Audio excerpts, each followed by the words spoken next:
Yuk ngonten terus guys bersama Pace Munib. Kita masih di tafsir prisma pemikiran Rocky Gerung tentang ide Pancasila, ide penuntun. Part ke-6. Tak ada gunanya kita mencari jejak akar budaya Pancasila untuk menunjukkan asal-usul monoteisme sila ke-1. Bila justru sumber genealogi keesaan itu diformalkan hanya pada agama monoteisme yang justru akar antropologinya adalah Barat atau Timur Tengah. Menganggap monoteisme sebagai satu-satunya tafsir ketuhanan yang Maha Esa justru menyempitkan sila ke-1 itu menjadi klaim agama-agama yang tak ingin teologinya disandingkan dengan sistem-sistem keyakinan lokal yang memelihara juga konsep Tuhan dalam ruang tradisi dan praktek batiniah berketuhanan yang Maha Esa. Monoteisme yang mengabsolutkan metaphysics of Prince dalam filsafat Heidegger. Semacam itu justru bertentangan dengan ide kemanusiaan yang adil dan beradab yang justru lebih esensial untuk menjadi prinsip penuntun masyarakat majemuk. Monoteisme yang absolutis itu berasal dari ontologi otoriter bahwa hanya boleh ada satu ada dan karenanya ada yang lain harus ditiadakan. Humanisme sebagai sifat yang menumbuhkan ide kemanusiaan yang adil dan beradab justru merupakan solusi terhadap praktek politik absolutisme, teokrasi yang merajalela di dunia sepanjang 1000 tahun yang disebut abad kegelapan. Etika humanisme mengajarkan tanggung jawab terhadap keadilan dan persahabatan manusia tanpa harus berharap pahala di akhirat. Etika ini justru kurang dikembangkan negara karena dianggap mengandung asumsi sekularisme. Tapi juga karena sugesti itu, maka ide toleransi menjadi sempit. Sekedar toleransi di antara umat beragama. Di sini negara gagal menyelenggarakan kemajemukan pandangan hidup karena mengaitkan semua hal sosiologis kepada dalil teologis. Toleransi dinilai semata-mata dari segi keakraban beragama sebagai dimensi lain dari pengalaman kewarganegaraan seperti orientasi seksual, perbedaan ritual keagamaan kurang dijaga. Humanisme adalah dataran baru setelah peradaban meninggalkan sistem teokrasi.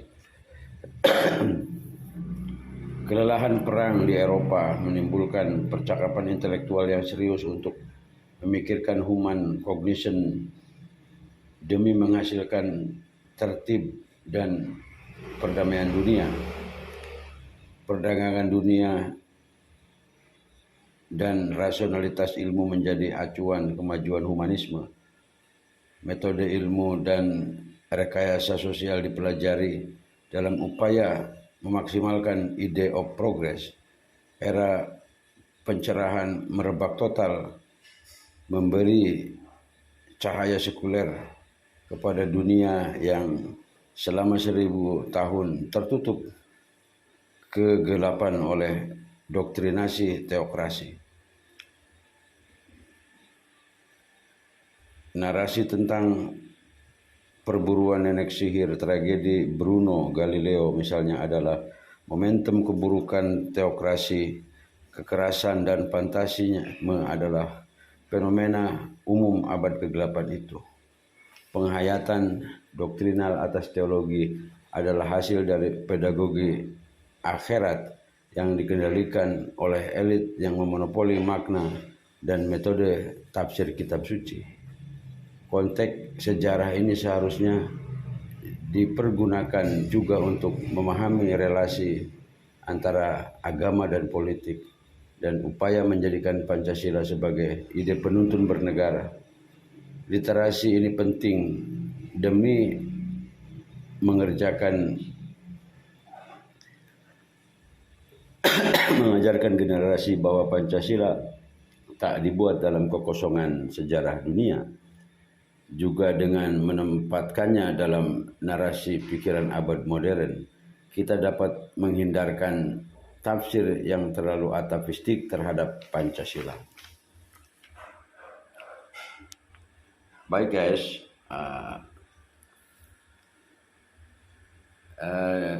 di dalam part 6 ini kita diajak untuk masih berputar di dalam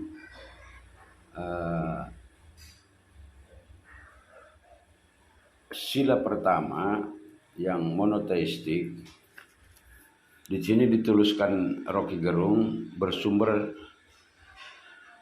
dari antropologi Barat dan Timur Tengah. Sebetulnya ya karena mungkin Rocky terlalu membaca buku dari sana ya. Justru dengan adanya Pita Garuda, Bhinneka Tunggal Ika, Tanhana Dharma Mangwa, itu justru Garuda Pancasila lebih ingin mengaitkan kepada nilai teologis yang terdapat di dalam kandungan. Artinya ketika tiga agama samawi, Islam, Kristen, Yahudi itu adalah agama monoteisme, di Nusantara juga frase Bhinneka Tunggal Ika yang dihasilkan dalam Sutasoma itu adalah ideologi monoteisme. Juga ada di dalam Kapitayan yang di situ adalah Tan Keno Kinoyo Ngopo, bahwa Tuhan tidak bisa dikonsepsi dengan benak kita gitu. Dikonsepsi begini tidak akan kena, tidak akan dapat. Tan Keno Kinoyo Ngopo gitu loh. Tak bisa diapa-apakan gitu loh. Artinya seperti literatur sejarawan Agus Sunyoto tentang jejak monoteisme di Nusantara gitu. Itu ada, artinya monoteisme juga merupakan satu pola beragama yang tumbuh di Nusantara gitu loh. Jadi tidak perlu bahwa itu dari Barat atau itu dari Nusantara, yang jelas dia monoteisme. Dan sebetulnya politeisme juga itu tidak bisa ketika dia dari sudut pandang teologi gitu loh. Jadi memandang monoteisme lebih seksama jika menggunakan filsafat metafisika di dalam memahami ini. Ketika Gerung melihat pendekatan itu hanya melalui satu jalan, pendekatan memahami teologi dengan jalur jalan teologi, itu berbeda dengan kondisi di dunia timur, di mana memahami ke sana kepada kebenaran yang tiada mendua itu ada jalur mistisisme, ada juga jalur filsafat metafisika, ada juga jalur teologi itu ilmu kalam, sehingga para teolog di dalam bahasa Arabnya disebut mutakalimin. Mutakalimin, para ahli kalam atau teolog, kemudian hukama atau disebut juga sebagai para filsuf, atau urofa yang biasa disebut juga adalah para sufis, itu menuju mencari satu kepada sang eksistensi tunggal itu atau sang transenden itu melalui pola yang berbeda-beda, sofistik dengan melakukan satu kontemplasi dzauq irfani, yang melakukan satu ritual riadoh,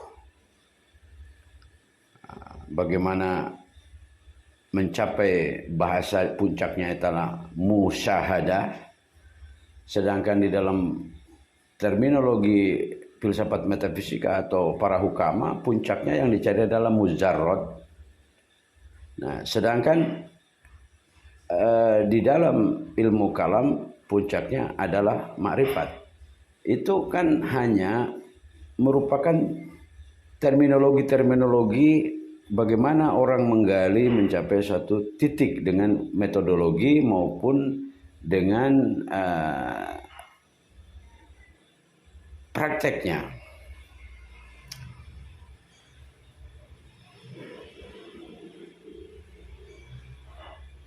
Sehingga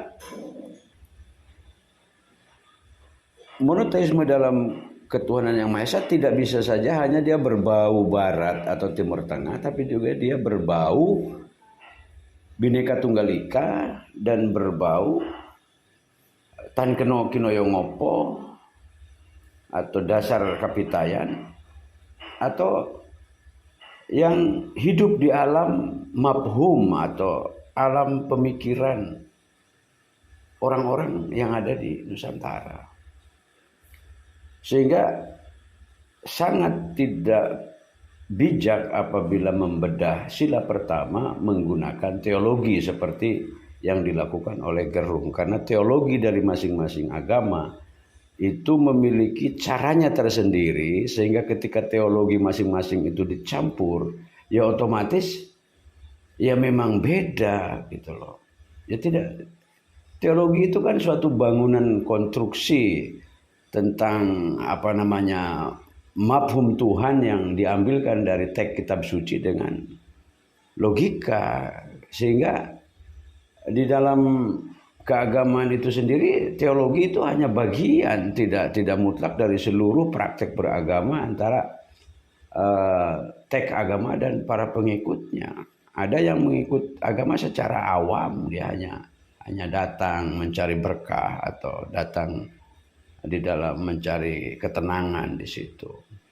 Jadi teologi sendiri pun di dalam praktek keagamaan yang masing-masing agama itu tidak menguasai keseluruhan, akan tetapi proses keagamaan itu kadang-kadang ada yang sederhana, orang hanya ikut ke masjid atau ke gereja atau ke pura di tingkat bawah.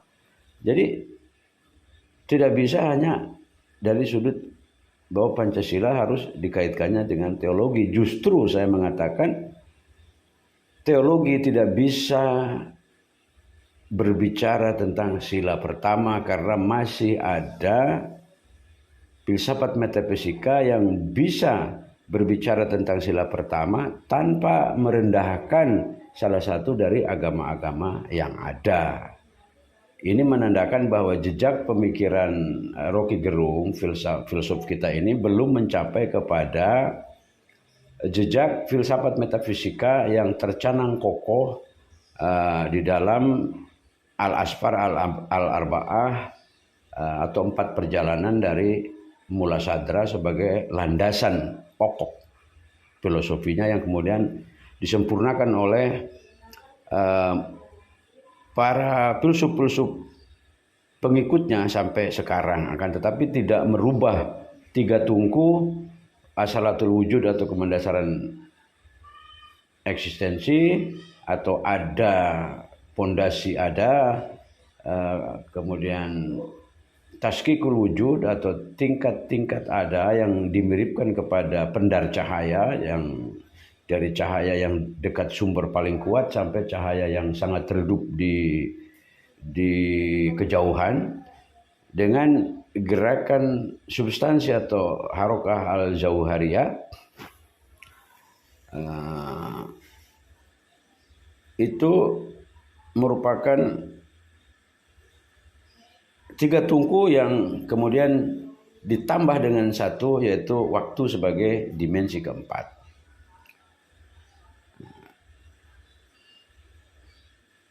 Jadi tidak bisa kita membahas sila pertama dengan teologi, karena nanti akan terjadi adu mulut yang tidak ada ujung antara teologi Islam dengan Kristen, dengan Hindu, dengan Buddha. Itu masing-masing punya teologinya sendiri.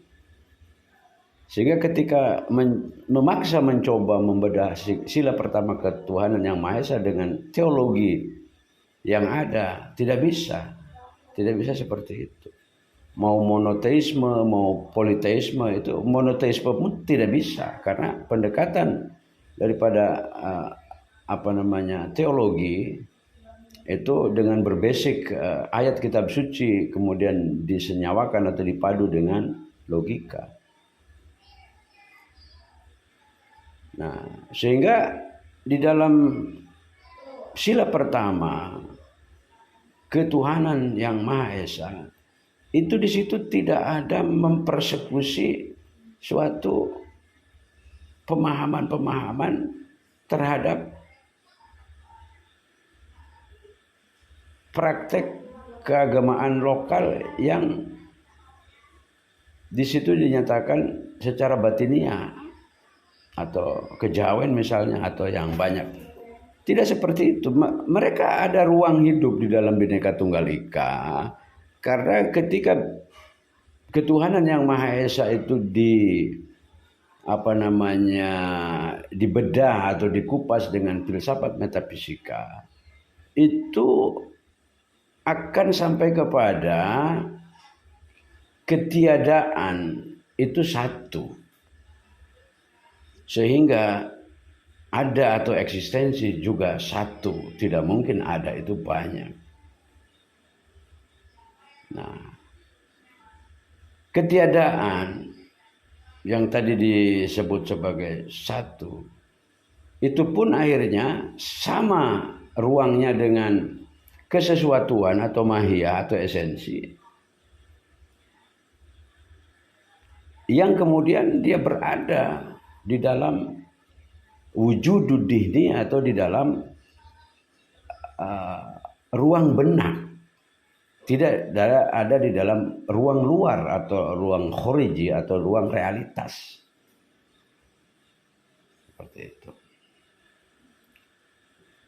Jadi di dalam Bhinneka Tunggal Ika tidak boleh dibedah oleh teologi, nanti akan berkelahi di dalamnya karena masing-masing punya teologi, dan dia memberi ruang kepada seluruh kepercayaan kepada yang transenden. Dengan cara bagaimanapun yang transenden itu dikonsepsikan dalam teologi masing-masing atau di dalam suatu yang imanen. Bahkan ada ruang juga untuk ateis. Ateis itu kan suatu ungkapan yang menyatakan bahwa saya yakin Tuhan tidak ada gitu loh. Itu benaknya dia meyakini seperti itu, dan tidak berpengaruh apa-apa terhadap adanya Tuhan gitu. Karena dia adalah sejenis penyakit psikologis. Dia adalah orang yang paling banyak berbicara tentang Tuhan gitu. Tuhan begini, Tuhan begini. Ini kan berarti kalau dia bicarakan itu ya berarti dia ada. Jadi ateisme itu ya sejenis penyakit di dalam jiwa manusia yang bercokol di dalam benak yang hendak meniadakan sesuatu. Bahkan pada prakteknya tidak ada. Ketika di benak kita sudah ada satu gambar gajah, kemudian mencoba kamu hapus, kamu tutup mata, kamu coba hapus. Justru semakin dicoba untuk dihapus, akan semakin kuatlah sosok gajah di dalam benak kita. Itu efek namanya wujudud dihni di dalam filsafat metafisika. Monoteisme yang absolutis berasal dari ontologi otoriter. Jadi di sini Rocky masih membawa kita kepada peradaban Barat, di mana pernah antara kekristenan dan perpolitikan itu ada di dalam satu rumah. Sehingga ada frasa Rocky yang ini jelas sekali menandakan bahwa Rocky tidak pernah menyentuh disiplin ilmu filsafat metafisika. Inilah frasanya, bahwa hanya boleh ada satu ada dalam tanda petik, dan karena itu ada yang lain harus ditiadakan. Rocky menggambarkan suatu kondisi di mana negara agama yang pernah hidup di Eropa itu sebelum adanya abad pencerahan atau gelombang Protestan ke dalam pemaksaan ontologi otoriter, di mana hanya boleh ada satu pemahaman itu, hanya ada satu ada, karena itu ada yang lain harus ditiadakan. Ada di dalam apa yang dikatakan Rocky itu adalah keberadaan esensi atau mahia. Mahia itu dari perkataan apa itu ya, kalau itu adalah botol plastik, atau itu printer ya printer gitu. Kalau itu meja ya meja, kalau itu korek ya korek. Semua adanya itu adalah keberadaan yang esensi atau keberadaan mahia. Nah, itu yang disebut ada yang lain. Sementara titik daripada kesimpulan filsafat metafisika itu meletakkan bahwa eksistensi atau wujud atau ada itu adanya bukan di benak, bukan di dalam wujududini atau abstraksi, akan tetapi adanya di dalam satu realitas tunggal. Tidak ada dua realitas. Tanhana dharma mangruang. Kebenaran tidak mendua.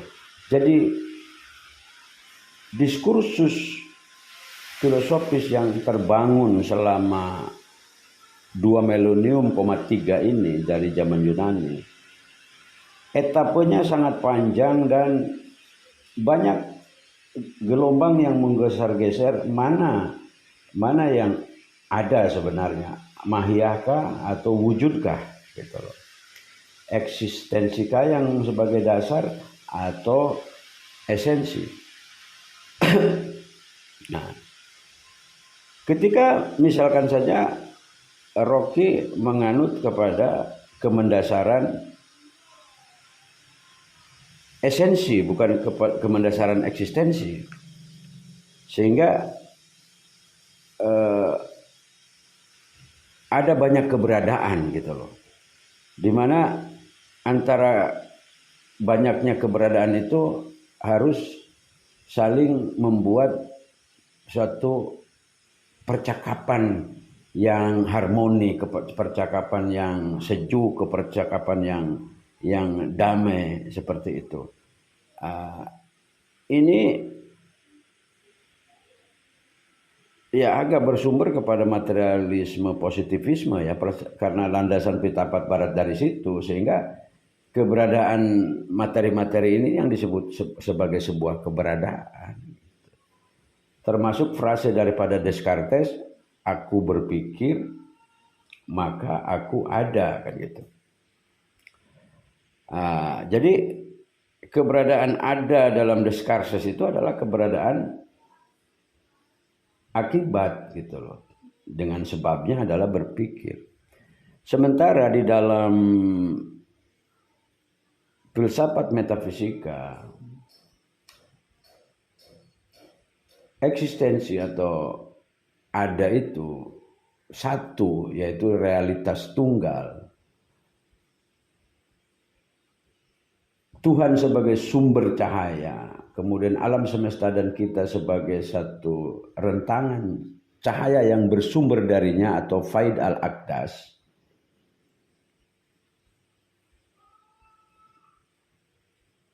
Sehingga yang terbedakan itu hanya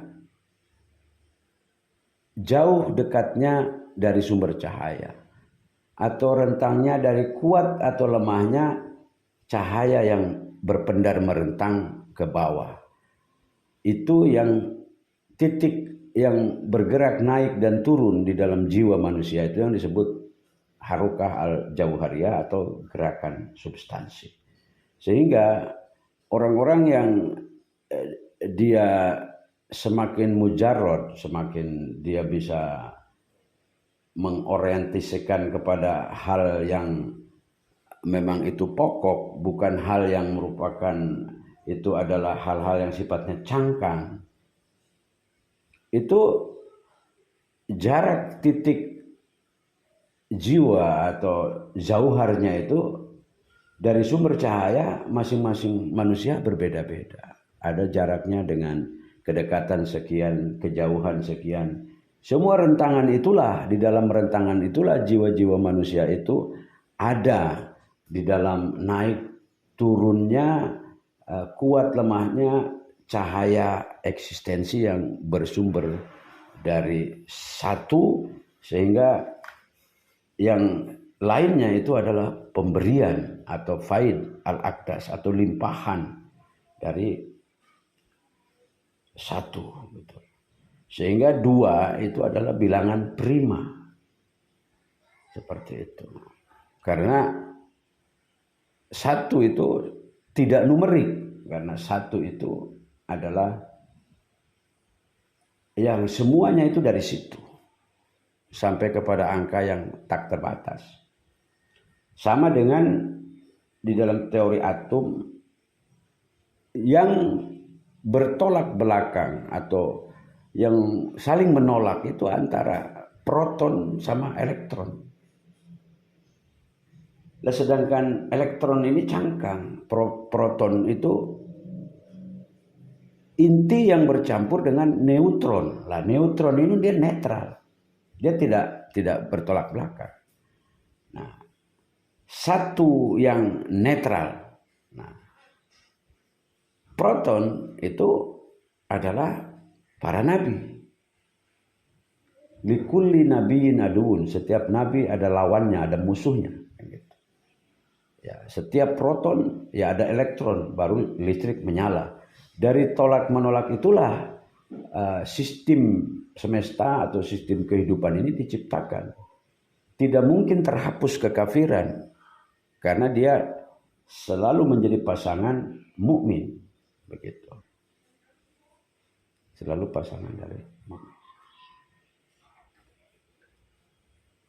Baik guys, sampai di sini dulu, nanti kita lanjutkan lagi.